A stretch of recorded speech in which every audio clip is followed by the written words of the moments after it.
بسم الله الرحمن الرحيم. الحمد لله رب العالمين، والصلاة والسلام على نبينا محمد وعلى آله وصحبه أجمعين. مشاهدي الأكارم، سلام الله عليكم ورحمته وبركاته. أهلا وسهلا ومرحبا بكم في حلقة جديدة من برنامجكم رسالة سلام. سنتناول في هذه الحلقة ما كنا قد بدأناه في أعمال النبي صلى الله عليه وسلم، ما يحبه وما يبغضه، ولا زلنا في بند ما يحبه صلى الله عليه وسلم من أجل الاقتداء به عليه الصلاة والسلام، لقوله تعالى: لقد كان لكم في رسول الله أسوة حسنة لمن كان يرجو الله واليوم الآخر وذكر الله كثيرا. وبما أن هذا العمل يعتبر من الصالحات وفيه 3 فوائد كما قلنا، وهي مذكورة في قوله تبارك وتعالى: قل إن كنتم تحبون الله فاتبعوني يحببكم الله ويغفر لكم ذنوبكم والله غفور رحيم. فاتباع النبي صلى الله عليه وسلم فيه النيل من محبة الله عز وجل، وفيه المغفرة، وفيه الهداية كما قال تعالى في سورة أخرى: وإن تطيعوه تهتدوا. فهذه 3 فوائد في اقتداء رسول الله صلى الله عليه وآله وسلم. ولأن رسول الله صلى الله عليه وسلم لا ينطق عن الهوى، إن هو إلا وحي يوحى، فكل عمله عليه الصلاة والسلام في القول الراجح من قولي العلماء كل عمله يعتبر وحيا، حتى التي كان يقضيها جبلة، فإنه وإن قضاها جبلة فهي أيضا تعد من الوحي وتندرج تحته، فإنه يؤكد عليه الصلاة والسلام أن هذا العمل الجبلي هو من مرضاة الله تبارك وتعالى، وأنه عليه الصلاة والسلام لا يفعل شيئا لا يرضاه الله عز وجل. وإن فعل صلى الله عليه وآله وسلم أي عمل باجتهاده فإنما سرعان ما ينزل جبريل ويوجه رسول الله صلى الله عليه وسلم للصواب. من هنا إذن نعلم أن كل فعله عليه الصلاة والسلام هو هداية للبشرية، وهو نور وضياء يأخذ بنا إلى بر الأمان. هذه قضية مهمة يجب أن نعرفها. التفصيل الذي يفصلون فيه العلماء بأن بعض أعماله صلى الله عليه وسلم جبلية لا تدخل في السنة كلام ضعيف حقيقة يبعد الإنسان عن الاهتداء والاقتداء برسول الله صلى الله عليه وسلم. والحق أن نقول إن كل ما فعله عليه الصلاة والسلام وكل ما يقوله صلى الله عليه وسلم هو في الحقيقة هداية واتباع والحصول على محبة الله عز وجل ورضوانه.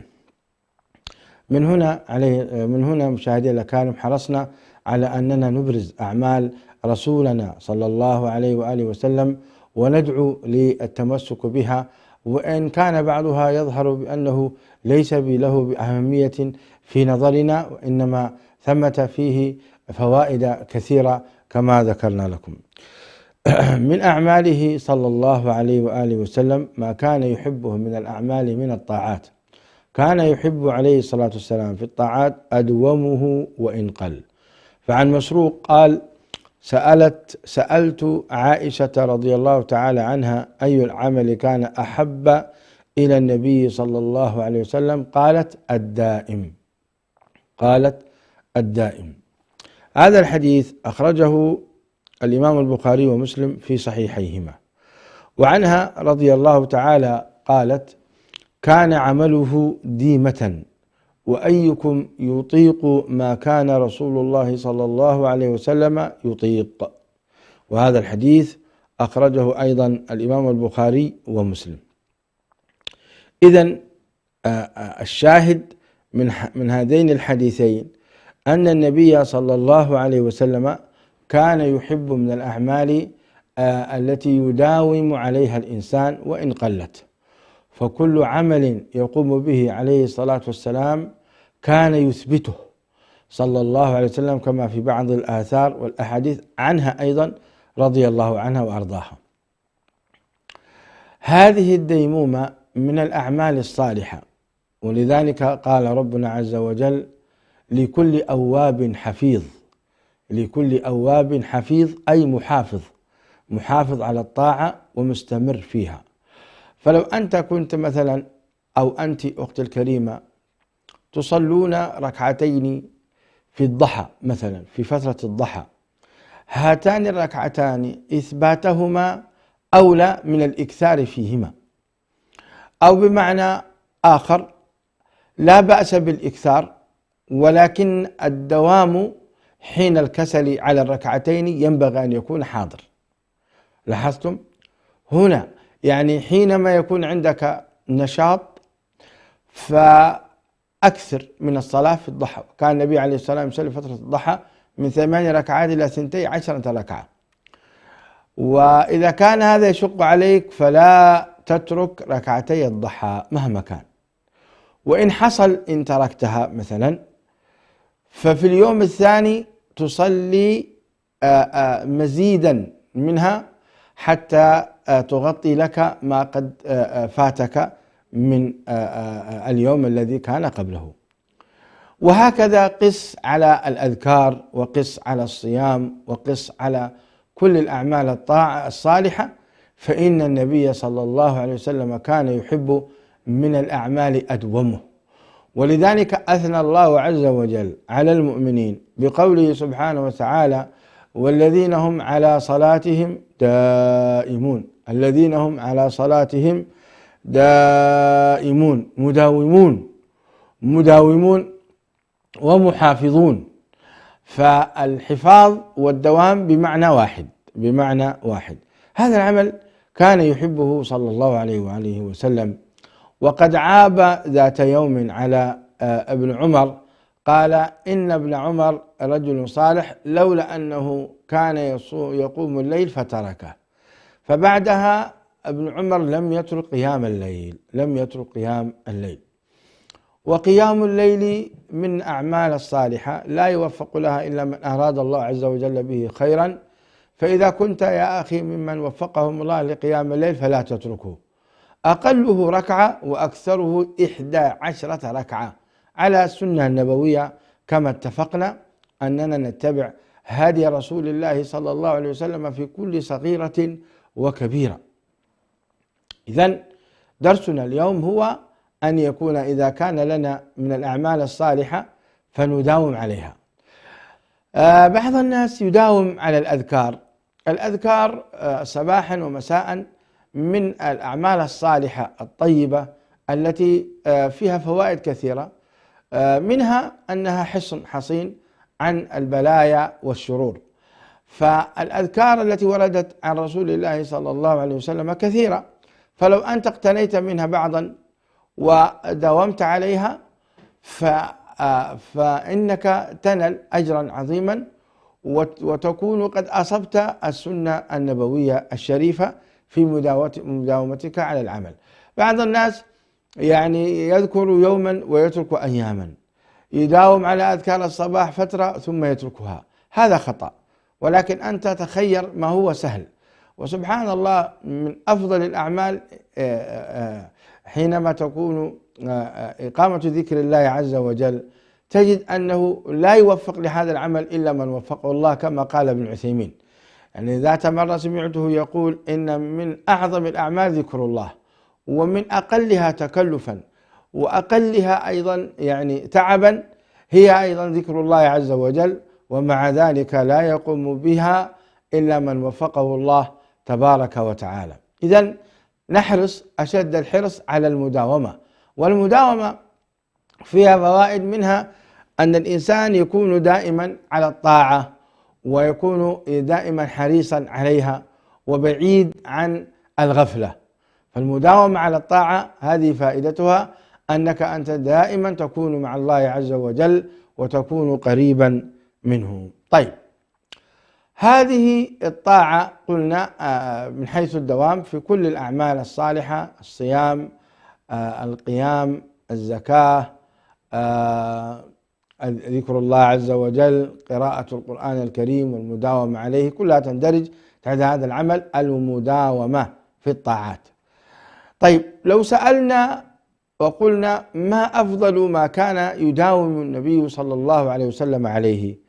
وما هي أفضل الأعمال والطاعات أحبها إلى رسول الله صلى الله عليه وسلم؟ ما هي؟ هل هي الصدقة؟ أم هو الصيام؟ هل هي الزكاة؟ هل هو قيام الليل؟ ما هي هذه الطاعة التي كان يحبها صلى الله عليه وسلم، فلنستمع. قال عن أنس بن مالك رضي الله تعالى عنه أن رسول الله صلى الله عليه وسلم قال: حبب إلي من الدنيا النساء والطيب وجعلت قرة عيني في الصلاة. يا سلام! هذا الحديث رواه الإمام النسائي رحمه الله وصححه الألباني في صحيحه أو في الصحيحة. الحديث مرة أخرى: حبب إلي من الدنيا النساء والطيب وجعلت قرة عيني في الصلاة. هذا لفظ آخر: حبب إلي من دنياكم الصلاة وجعلت قرة عين الطيب والنساء وجعلت قرة عيني في الصلاة، أو كما قال صلى الله عليه وآله وسلم. إذن هنا معنى الحديث: حبب إلي من دنياكم أو من الدنيا، أي المحبة الطبيعية الفطرية. فإن رسول الله صلى الله عليه وسلم يؤكد لنا أنه بشر، وأنه من جلدتنا، وأنه من جنسنا، وليس من الملائكة ولا من أي كوكب آخر، إنما هو منا، وفينا قل إنما أنا بشر مثلكم. ونحن نعلم رسول الله صلى الله عليه وسلم، نعلم نسبه ونعلم قبيلته ونعلم من أي جنس هو، فهو معروف لدينا عليه الصلاة والسلام. من هنا هو يؤكد بشريته فيقول: حبب إلي من الدنيا، يعني المحبة الطبيعية، الطيب والنساء. هناك من يحب من البشر شيئا آخر، يعني حب النساء فطرة، هو يحب النساء صحيح، ولكن يحب مثلا المال أكثر، ويحب مثلا القصور أكثر، ولا يميل قلبه إلى الطيب كثيرا. ولكن هذه الفطرة التي فطر الله عز وجل نبيه عليها خصلتان مهمتان: محبة الطيب ومحبة النساء. قال الله تعالى: زين للناس حب الشهوات من النساء والبنين والقناطير المقنطرة من الذهب والفضة والخيل المسومة والأنعام والحرث، ذلك متاع الحياة الدنيا. هنا لاحظ الفعل مبني للمجهول، أن الذي فطر هذه المحبة في قلوب الناس هنا ذكر بالغيب ولم يذكر، وهو الله عز وجل، وهذا أدب من الآداب معه سبحانه وتعالى أن لا يذكر في الأمور التي تذم، فقال: زين للناس حب الشهوات. وهنا تزيين قدري كوني من الله عز وجل، أن الإنسان مفطور لمحبة هذه الأمور، كما قال تعالى: وتحبون المال حبا جما، فيها شدة بمقدار حركتين وتحبون المال حبا جما. وكذلك قال سبحانه: وإنه لحب الخير لشديد. إذن هذه محبة وميول فطري. بعض الناس يحب أن إذا خرج إلى النزهة يحب أن يخرج في حدائق خلابة وفي أشجار وفي سماع من الأنهار، هكذا يميل قلبه. وبعض الناس لا، يحب أن يخرج إلى صحراء قاحلة ويضع خيمته فيها ويدق قهوته وهيله وينبسط في هذا الجو من الصحراء. هكذا يعني جعل الله عز وجل ميوله إلى هذه الصحراء القاحلة التي ليس فيها لا ماء ولا نهر ولا خضار ولا زرع، هكذا ميله لهذا. ولذلك قال لك يعني زين للناس حب الشهوات، أول ما ذكر النساء، ما قال لك النساء زين للناس حب الشهوات من النساء والبنين. في آية وفي سورة الكهف قال لك المال والبنون زينة الحياة الدنيا. يا سلام! حينما تجمع كتاب الله عز وجل وتجمع الآيات تفهم القرآن الكريم فهما صحيحا. ولذلك يفسر القرآن بالقرآن أولا، ثم يفسر القرآن بالسنة، ثم يفسر القرآن بأقوال الصحابة، ثم يفسر القرآن باللغة العربية، ثم يفسر القرآن بأقرب ما يكون من أقوال العلماء العاملين. إذن هذه الطبائع والميول التي يميل إليها الإنسان كان من أحب الأشياء التي يميل إليها النبي صلى الله عليه وسلم الطيب، والطيب هو الرائحة الجميلة. وانظروا كيف اختار الله عز وجل لنبيه أفضل الأمور. النساء باعتبارهن يعني فطرة من أفضل الفطر التي يعني يحبها الإنسان ويعشقها، والمرأة خلقت من ضلع الإنسان، والله عز وجل جعل محبة المرأة في قلب الرجل شيئا عجيبا. ولذلك قال عليه الصلاة والسلام: ما رأيت من ناقصات عقل ودين أذهب للب الرجل الحازم من كنا يا معشر النساء. شيء فطري، تجد الرجل حازم عسكري قوي، إذا جاءت زوجته فإنه يكون بين يديها مثل الماء. فطرة الله التي فطر الناس عليها، زين للناس حب الشهوات. فالنبي عليه الصلاة والسلام واحد من البشر صلى الله عليه وسلم يحب النساء المحبة الفطرية.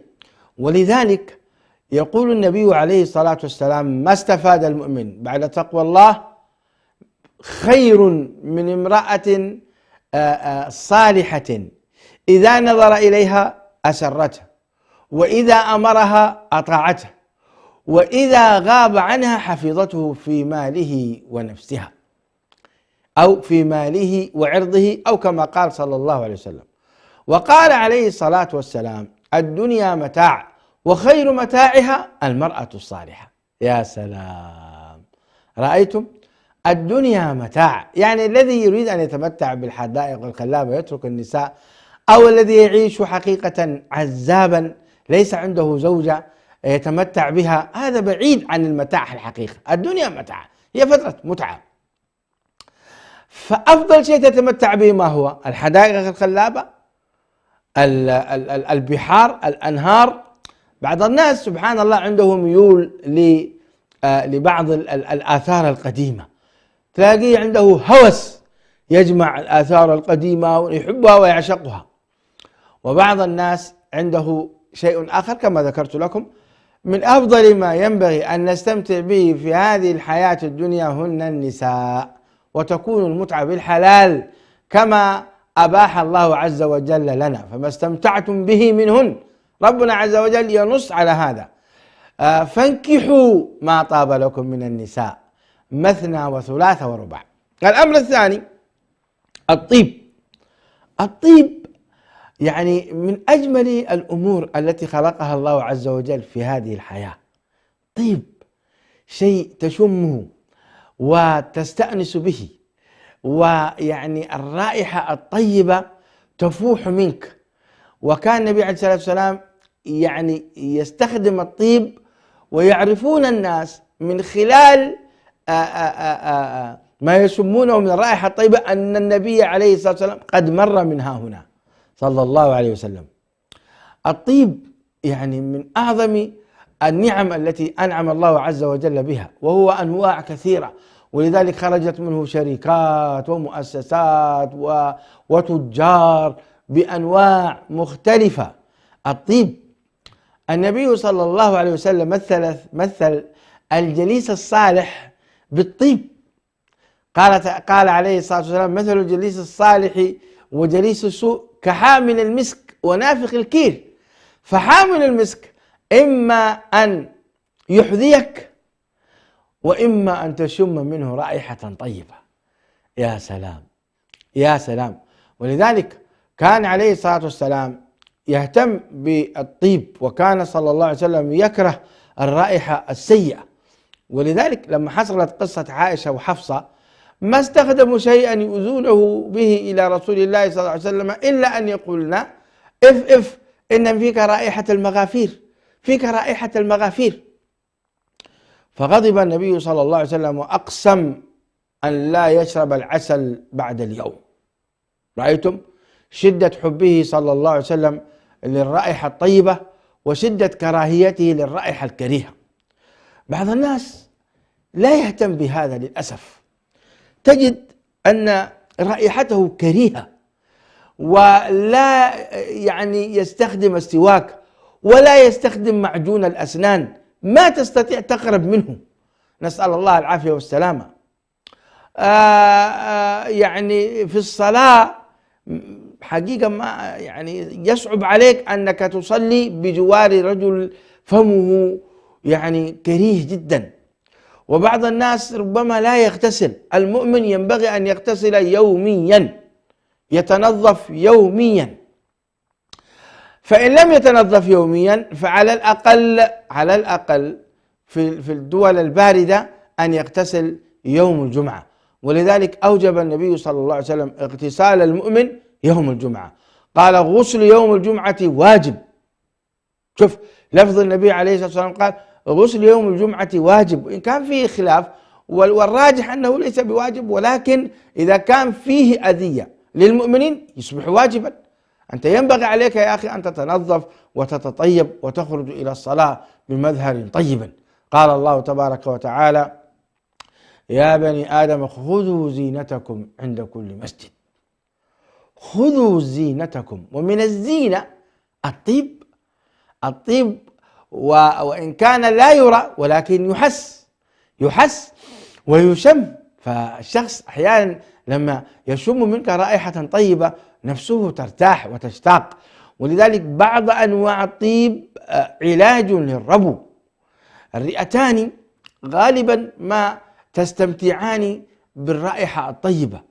الله عز وجل جعل لنا براعم الشم أو أحاسيس الشم في الأنف. سبحان الله، في كورونا من العجائب الغريبة الذين أصيبوا بكورونا وأنا واحد منهم، كان عندي طيب شديد الرائحة، عود والله تشمه من على مسافة لا تقل عن 10 أمتار، عود قوي. كنت أتطيب به، فذات يوم في الصباح تطيبت به ما أشم شيئا. قلت سبحان الله، هل العود انتهى؟ فبدأت أضع مرة أخرى، يا جماعة ما أشم عودا، ما الذي حصل؟ ثم جاء أخي وزارني، قلت له حسين بالله شم هذا الطيب فيه عود؟ قال لي نعم وقوي جدا. قلت يا أخي أنا ما أشم. قال لي كورونا يا برهان. إنا لله وإنا إليه راجعون. كان موقفا صعبا أنك تحرم من هذه الحاسة، حاسة الشم، وهي نعمة من نعم الله التي يعني أعطانا الله عز وجل إياها. اللهم لك الحمد والشكر. مشاهدي الأكارم، فاصل ثم نعود الحديث إلى ما يحبه النبي صلى الله عليه وسلم. بسم الله الرحمن الرحيم، الحمد لله والصلاة والسلام على رسول الله. أما بعد، كنا في حديث في هدي من هدي النبي صلى الله عليه وآله وسلم أنه كان يحب من هذه الدنيا الطيب والنساء، وقال عليه الصلاة والسلام بعدها: وجعلت قرة عيني في الصلاة. الصلاة هي الركن الثاني من أركان الإسلام، ولا نتحدث عن وجوبها وحكم تاركها أو حكم من تخلف عنها تهاونا وكسلا، وإنما سنتحدث عن معناها الروحي المعنوي العظيم، لأن النبي صلى الله عليه وسلم كان يحبها جدا، وقال: وجعلت قرة عيني في الصلاة. ومعنى ذلك أن عيناه تقر وتهنأ وتسعد وترتاح حينما يدخل في الصلاة عليه الصلاة والسلام. الصلاة صلة بين العبد وربه، الصلاة صلة، وهي غذاء الروح، ولذلك الروح تسعد حينما تتغذى بذكر الله تبارك وتعالى. ومن وقف بين يدي الله حصل له الشرف، فلذلك منعت المرأة الحائض أن تقف، لأن هذا موقف شرف، فلا ينبغي أن يقف موقف الشرف إلا من كان طاهرا متطهرا. ولذلك أوجب الله عز وجل علينا الطهارة من الحدثين الأكبر والأصغر.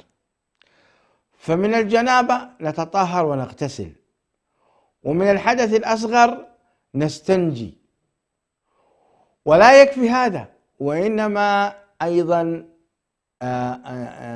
نقوم بعملية التطهر لأجزاء معينة تسمى الوضوء. لاحظوا، أنت حينما تريد أن تدخل إلى الصلاة لا تدخل هكذا، لأنك ستقابل الرب سبحانه وتعالى وسوف تتحدث معه، ولذلك لا يليق بك أنك تأتي هكذا متسخ وشكلك. يعني بعض الناس للأسف يأتي إلى الصلاة وفي جسده فيه من البويا وفيه من الشحوم والزيت. يا أخي ليش؟ لماذا تصلي هكذا؟ أنت تقف بين يدي الله، معناها لسه الصلاة لم يكن لها ذاك العظمة في قلبك. ما الذي يمنعك أن يكون عندك ثيابين، ثياب للعمل وثياب للصلاة؟ إذا حانت وقت الصلاة تدخل غرفتك ثم تبدل الثياب وكأنك ذاهب لمقابلة رئيس دولة أو أمير منطقة هكذا. سبحان الله، أذكر قصة ذكرها الشيخ ناصر العمر عن أحد العلماء والمشايخ، هذه من أعجب ما كنت يعني حقيقة حينما أتذكرها أتعجب. أن هذا الشيخ نسيت اسمه والله، الله يذكره بالخير، رأى في المنام أنه يصلي في مسجد رسول الله صلى الله عليه وسلم، وأنه كان في الصف الأول، وغاب تلك الليلة أو ذلك اليوم الإمام، وأصبح الناس يلتفتون يمنة ويسمع من الذي يصلي بهم. وكان هذا الشيخ قد لبس لباس بيجامة من ألبسة النوم، ولم يكن مستعدا للباس الزينة يعني. فلما قالوا له تقدم، قالوا بعض الناس لا، هذا غير لابس، فحرم من إمامة الناس في المسجد النبوي الشريف نظرا لأنه لم يكن مستعدا للصلاة. يقول بعد هذه الرؤيا أصبحت أصلي في بيتي ألبس وكأنما أنا ذاهب للقاء الملك أو لقاء أمير. يقول ألبس الثوب والشماغ والغترة، إما الشماغ والغترة، وعليها البشت، وعلي أيضا لا أدري كان إذا يضع شيء من البخور، ثم يقف بين يدي الله يصلي بهذه الصورة. يا سلام، يا بني آدم خذوا زينتكم عند كل مسجد. هذه الصلاة لأنها شرف ووقوف بين يدي الله عز وجل كان لا بد الاهتمام بها. قلنا برفع الحدث الأكبر والأصغر والوضوء. هذه مواضع الوضوء يوم القيامة تكون غرا للمؤمنين، يكونون محجلين معروفين. الحجلة هو اللون الخاص بالمؤمنين، يأتون يوم القيامة أمة محمد ويعرفون بالوضوء. مواطن الوضوء الكفين واليد عموما من رؤوس الأصابع إلى المرفق والوجه والرأس والقدمين. يا سلام. أحد الفلبينيين دخل في الإسلام لأنه رأى الناس إذا أقبلت على الصلاة تتوضأ، فقال هذا دين الطهارة ودين النظافة. يا سلام، كل ما أرادوا أن يلقوا ربهم توضأوا واغتسلوا. يا سلام. ولذلك كان من هديه صلى الله عليه وسلم أنه كان يتوضأ لكل صلاة من أجل التجديد. وذات يوم صلى صلى الله عليه وسلم الصلوات الخمس بوضوء واحد، وسأله عمر قال له لقد فعلت يوما يا رسول الله ما لم تكن تفعله، قال فعلت ذلك عمدا يا عمر حتى يعلم الناس وحتى لا يشق عليه. المهم نحن الآن في يعني في موطن الصلاة. الصلاة كما قلت لكم لا يقربها رجل يعني إذا أحدث ولا يتوضأ يعني، ولا يقربها أيضا ولا تقربها أيضا امرأة فيها حيض وكذلك ليست متحجبة. ولذلك لا يقبل الله صلاة حائض إلا بخمار كما صح عن رسول الله صلى الله عليه وسلم. هذا كله تعظيما لهذه الصلاة المباركة. ولذلك أفضل مواضع الصلاة ما هو؟ الله عز وجل يحب القنوت وهو طول القيام، كما أنه يحب الركوع لأن في تعظيم للرب، ويحب السجود، لأن أقرب ما يكون العبد من ربه وهو ساجد. ولذلك قال العلماء: إذا أردت أن يكلمك الله فاقرأ القرآن، وإذا أردت أن تكلم الله عز وجل فاسجد واقترب. فاسجد واقترب، الآية الكريمة. أنت تكون قريبا من الله حينما تكون ساجدا، وفي السجود تستطيع أن تقول أدعية كثيرة، والله عز وجل يسمعك ويجيب دعاءك. مشاهدي الأكارم، قال عليه الصلاة والسلام: وجعلت قرة عيني في الصلاة. وهذا لا يكون إلا إذا كان القلب حاضرا.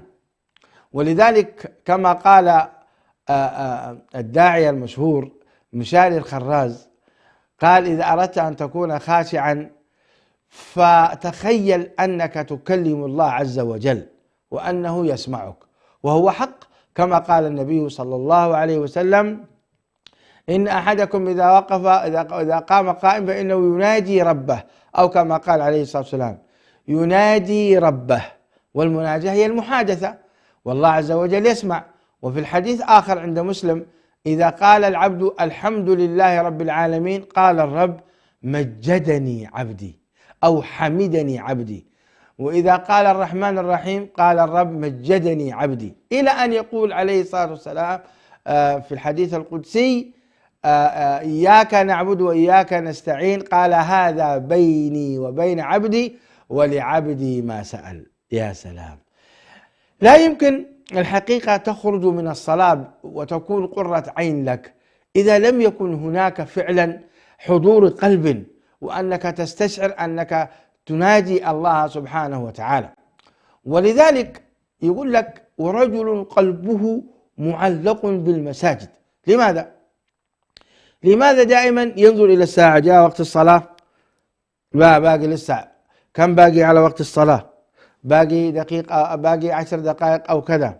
طيب في مسجد قريب، هكذا تجده دائما قلق، معلق قلبه بالمساجد. يا سلام! ليه؟ لأنه وجد في الصلاة راحة، وجد في الصلاة طعم، يعني ذاق طعم الإيمان من رضي بالله ربا وبالإسلام دينا وبمحمد صلى الله عليه وسلم نبيا ورسولا. ولا يمكن الإنسان أن يذوق هذا الطعم إذا ما ذاق طعم الحلاوة الصلاة. يعني الصلاة يا جماعة الخير، والله إذا ما وجدت لها طعم اعلم أنك ما تصلي. ولذلك الرجل الذي دخل على النبي عليه الصلاة والسلام يسمونه العلماء حديث المسيء صلاته، أخرجوا منه أكثر من 50 فائدة. دخل رجل والنبي عليه الصلاة والسلام في المسجد، فقال فصلى ركعتين ثم قال: السلام عليكم. فقال النبي عليه السلام: وعليكم السلام، ارجع فصلي فإنك لم تصلي. فقام الرجل وقام وصلى ركعتين مرة أخرى، ثم رجع قال: السلام وعليكم السلام، ارجع فصلي فإنك لم تصلي. ثم قام الرجل المرة الثالثة فصلى وعاد، فقال النبي عليه السلام: ارجع فصلي فإنك لم تصلي. أشك هل قام الثالثة أو اكتفى بالثانية. الشاهد أن النبي صلى الله عليه وسلم قال له: ارجع فصلي فإنك لم تصلي. يعني طيب الحركات اللي سواها والركعتين اللي أداها، الرجل قال: والذي بعثك بالحق ما أحسن غير هذا فعلمني. فعلمه النبي صلى الله عليه وسلم كيف يؤدي الصلاة بطمأنينة وخضوع وركوع، وكيف يقرأ الفاتحة، وأيضا كيف يقرأ ما معه من القرآن، وكيف يسبح، وكيف يرفع يعني علمه هذه الصلاة. إذا لم تكن بهذه الطريقة التي علمنا إياها رسولنا الكريم صلى الله عليه وسلم لا تفيدك.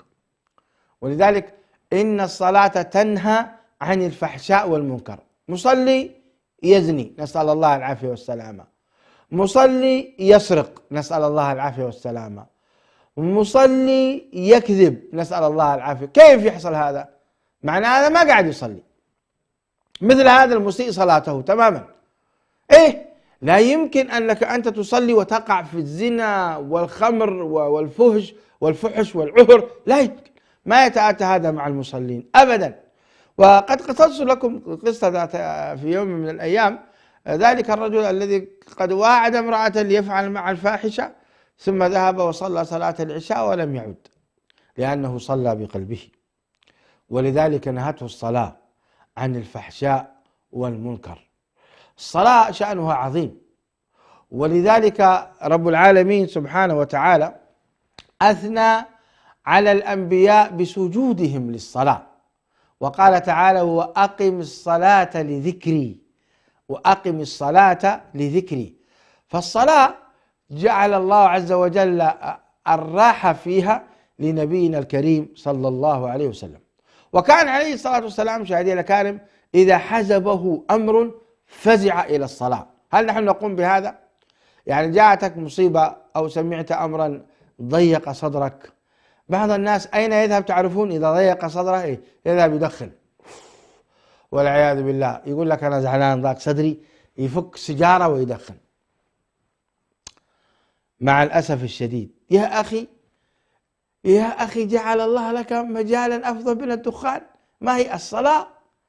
قال النبي عليه الصلاة والسلام إذا حزبه أمر، يعني جاءته قضية كبيرة، مشكلة، يعني ما نقول مصيبة ولكن مشكلة تحتاج إلى هم، تحتاج فيها غم وغم، يفزع إلى الصلاة صلى الله عليه وسلم. من منا يفعل هذا؟ من وفقه الله عز وجل لفعل هذا الأمر، إذا جاءتك مشكلة فزعت إلى الصلاة فأنت موفق.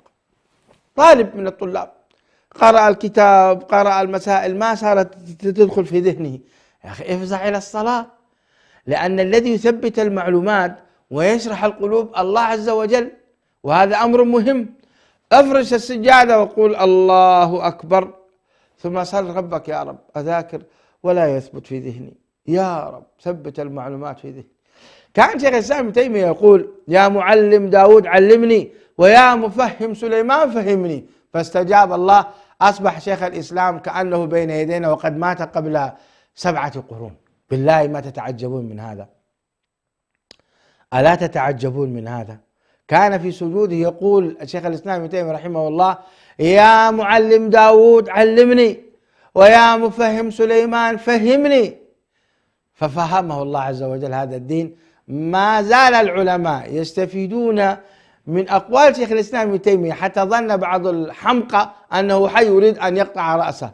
لا يا حبيبي، هذا رجل مات من 7 سنوات وحفظ الله عز وجل من 700 عام، عفوا من 700 عام، له 700 عام قد توفي رحمه الله رحمة واسعة شيخ الإسلام ابن تيمية. هذا الرجل العجيب كأنه نبي، كأنه نبي، يعني أعطانا في كل علم من العلوم فتح الله عز وجل عليه. ولذلك العلماء ورثة الأنبياء، والأنبياء لم يورثوا دينارا ولا درهما. هذا العالم كان يقول: يا معلم داود علمني، ويا مفهم سليمان فهم. متى كان يقوله؟ في السجود. ما هي علاقتنا نحن في الصلاة؟ الصلاة كيف وضعنا معها؟ إذا صلينا كيف نصلي بين يدي الله عز وجل؟ ولذلك هل فعلا الصلاة قرة عين لك؟ الصلاة قرة عين لك والله. بعض الناس يصلي ركعتين تك تك تك ويمشي. يا أخي لو كانت الصلاة فعلا يعني مريحة لقلبك لما تمنيت أن تخرج منها أبدا.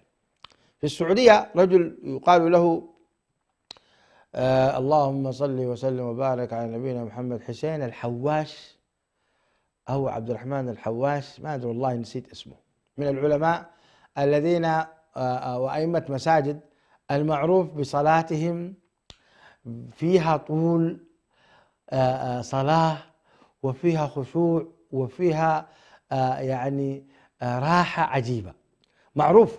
كان في خميس مشيت إذا صلى هذا الرجل صلاة الظهر مثلا أقل شيء نصف ساعة، تخيل صلاة الظهر نصف ساعة في وسط العمل.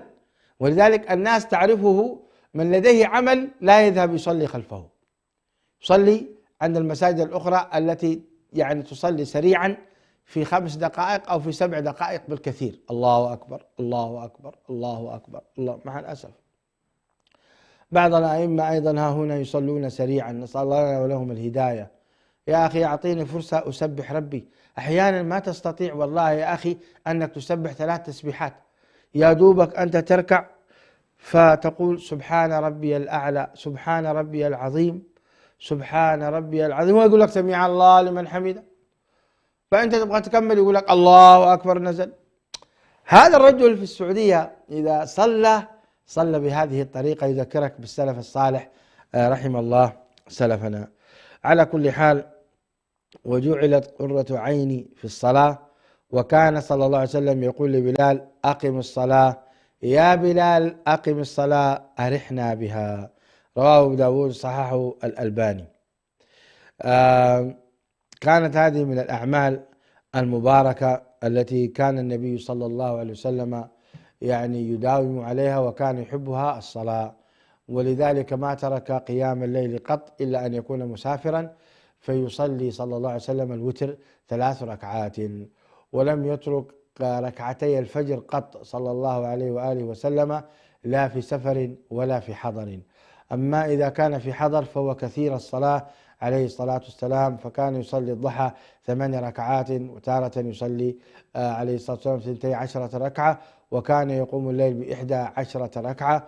وكان صلى الله عليه وسلم إذا صلى بكى وخشع عليه الصلاة والسلام.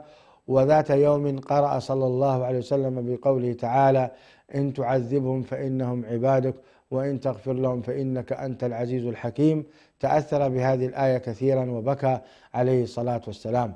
وكان أيضا قد روي عنه صلى الله عليه وسلم أنه قرأ ذات ليلة أيضا حتى أصبح، قوله تعالى في سورة الشعراء، قوله سبحانه وتعالى في سورة الشعراء قال الله تبارك وتعالى أفرأيت إن متعناهم سنين ثم جاءهم ما كانوا يوعدون ما أغنى عنهم ما كانوا يمتعون. الله الله، آيات عظيمة.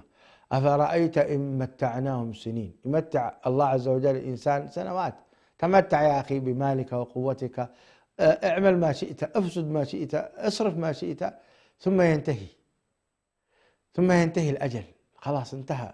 80 سنة، يعني 80 سنة أنت قضيتها في كل الأوساخ. أفرأيت إن متعناهم سنين ثم جاءهم ما كانوا يوعدون، الموت، مع الموت ما كان حق، ثم جاءهم ما كانوا يوعدون ما أغنى عنهم ما كانوا يمتعون. ما يغنيك عن آلاء الله عز وجل ما كنت تتمتع، ولذلك تشعر بك وكأن 80 سنة كأنها يوما واحدا. قال كم لبثتم في الأرض عدد سنين، يوم القيامة الملائكة تسألهم للكفار، قال كم لبثتم في الأرض عدد سنين، قالوا لبثنا يوم أو بعض يوم فاسأل العادين، قال إن لبثتم إلا قليلا لو أنكم كنتم تعلمون أفحسبتم أنما خلقناكم عبثا وأنكم إلينا لا ترجعون فتعالى الله الملك الحق. الآيات. إذن لذلك أنت اليوم يا ابن 60، يا ابن 70، حتى ابن 40، انظر أنت الآن فترة 40 سنة كم تعتبر بالنسبة لك؟ هل تراها أنها سنين طويلة أو كأنها عدت سريعا؟ والله كأنها عدت سريعا يا أخي. يعني الزمن هذا زمن سريع، ولذلك أقسم ربنا عز وجل بقوله والعصر إن الإنسان لفي خسر. والعصر، الله عز وجل أقسم بالعصر والزمن، وأقسم بأجزاء منه، وقال والضحى والليل إذا سجى، وقال والشمس وضحاها والقمر إذا تلاها، لأن هذه كلها أجزاء من الزمن أقسم الله عز وجل بها ليبين لنا مشاهدي الأكارم أهمية هذا الوقت. وجعلت قرة عيني في الصلاة، وجعلت قرة عيني في الصلاة. لنجتهد جميعا مشاهدي الأكارم لتكون الصلاة قرة عين لنا بخشوعنا بين يدي الله عز وجل. لذلك المصلي لا يمكن ينتحر أبدا، المصلي بحق لا يمكن ينتحر. المصلي وجهه نور، قال الله تعالى سيماهم في وجوههم من أثر السجود. أثر السجود لا يعني هذه الشيء الأسود الذي هنا في جبهتك، لا، وإنما هو إشراقة ونور. لذلك والله تستطيع أيها المؤمن أن تفرق بين المصلي وغير المصلي. لو كانوا ملايين البشر تقول هذا مصلي، هذا غير مصلي، هذا مصلي، هذا غير مصلي. ليه؟ المصلي عليه في وجهه نور وبهاء، وبزيادة الذي يصلي قيام الليل ينال من نور الله عز وجل. الذي يصلي 5 صلوات تعرف أنه ما شاء الله من أهل الإشراقة. أما الذي يصلي قيام الليل فهذا وجهه يتلألأ نورا ما تشبع منه. انتهى الوقت مشاهدي الأكارم، أراكم في الأسبوع القادم إن شاء الله قد خشعت قلوبكم وازدادت إيمانا بالله عز وجل، وأنكم قد اقتربتم إلى الله تبارك وتعالى أكثر، وأصبحت الصلاة قرة عين لكم. اهتموا بها فسوف تكون قرة عين، لأن النبي عليه الصلاة والسلام اهتم بها. تقول عائشة: يكون في خدمة أهله فإذا أذن المؤذن يعني يفزع للصلاة كأنه لا يعرفنا ولا نعرفه. شوفوا هذا الوصف من عائشة رضي الله عنها، دراما ووصف. يقول لك كان في البيت يخصف نعله ويعني يرقع ثوبه وينظف ويساعد، سمع بلال يؤذن الله أكبر يترك كل شيء ثم يتجه كأنه لا يعرفنا ولا نعرفه. شوف هذا اللفظ العظيم. هل أنت هكذا؟ ولا يأذن أذان باقي شوية، لأن لسه ما أقام الصلاة، بعدين إذا أقام الصلاة تقوم تتوضأ وتدخل الحمام، كيف تخشع بالله وأنت جاي ثم تأتي وتركض ونفسك الله أكبر. إذا أتيتم الصلاة فأتوها وعليكم السكينة، يقول النبي عليه الصلاة والسلام، سكينة. فما أدركتم فصلوا وما فاتكم فأتموا، أو كما قال صلى الله عليه وسلم.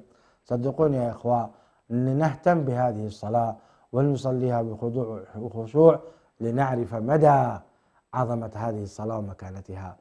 اللهم اجعلنا من مقيمي الصلاة ومن ذريتنا ربنا وتقبل دعاء. سبحانك اللهم وبحمدك، نشهد أن لا إله إلا أنت، نستغفرك ونتوب إليك. والسلام عليكم ورحمة الله وبركاته.